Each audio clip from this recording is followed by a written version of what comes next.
Hello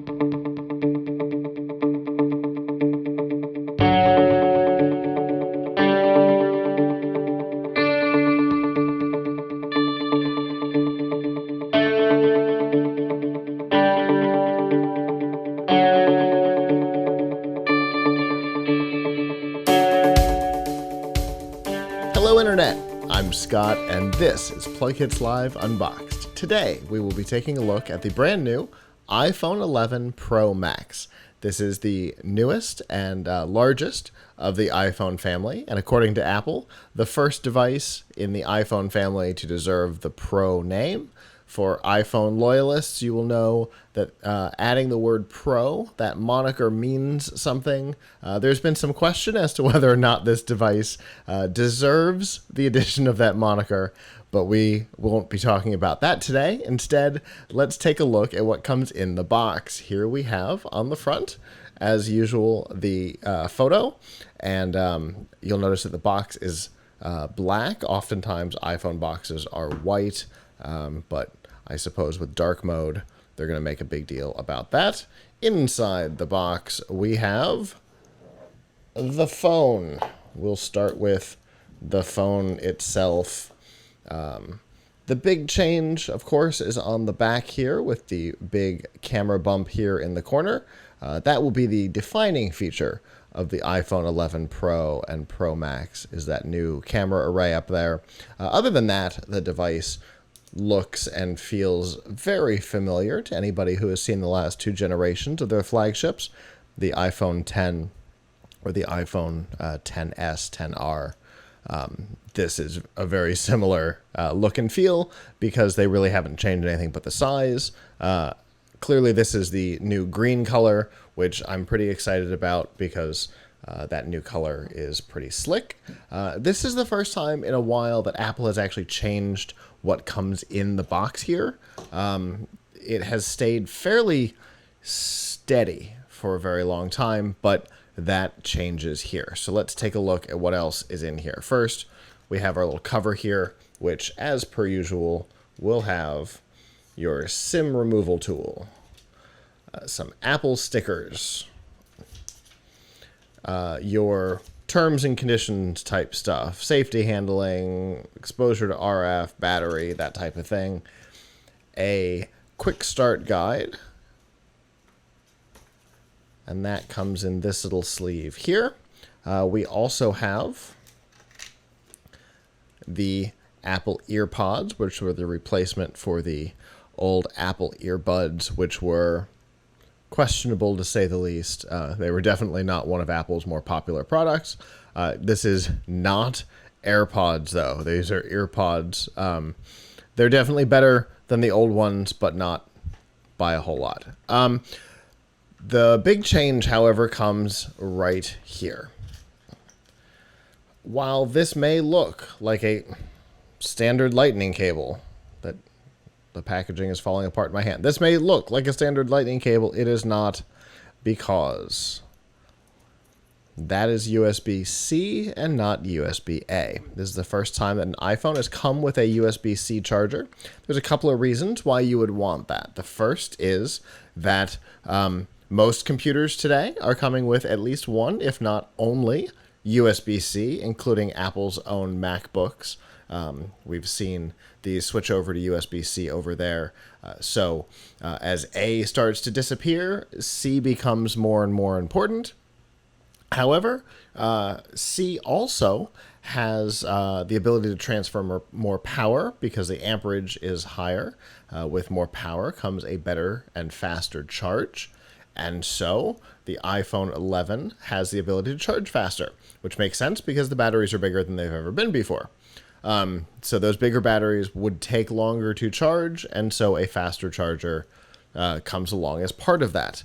And speaking of, here is our new charging block. Now, if again, iPhone loyalists will recognize that this charging block is different. It's very big. It's about 3 times the size of a traditional Apple charging block for the last number of generations. It is also got USB-C on the top, obviously, because it's going to pair with this. And of course, that means that the standard charger also has the ability to charge faster, which is an important thing for most people because they only use the official Apple charger. Most people don't have, you know, a dozen chargers around their home, around their office, around their lives. So that's a big change and an important change for everybody, not just Apple users, because it does signify the change from USB-A to USB-C. Apple making that move is a big indicator that USB-A is just about done. Now, let's compare this to the original iPhone X, the original in this body styling. You will see that height-wise, it's pretty different. The new one is significantly larger. Width-wise, it's about the same percentage, but visually it's not as big of a change. Obviously, the big change here is in that camera array. There's a couple of differences. The big one that you'll notice, obviously, is the size. The new one has 3 lenses and an additional sensor that the original did not have, and the generation from last season did not have. But in addition to the giant, weird new size, is an interesting new development that I don't think I'm particularly pleased by. On the original, the lenses themselves were flush with the bump. Here, the lenses actually stick out above the bump, which definitely makes you wonder why the bump exists at all. It would make way more sense, I think, to have had the glass of the array come up and go flush with the glass of the lenses like the last cameras did. I don't know why that decision was made. I don't know if it will have a big impact on using it. It might not. Obviously, I have no way of knowing. You just watched me unbox the phone. We have not tried it out, though we will be running a product review over the next couple of weeks as the new green phone takes over as my primary device. The first thing that I notice sitting here as part of my review is that the iPhone X is holding fingerprints like crazy, and the iPhone 11 seems to have rejected all of the fingerprints off of the back, which may not sound important, but is definitely important when your device is on camera like it is right now. So that is a big change. It might be just the fact that it's brand new and it may not stay that way. The review will be published over the next couple of weeks.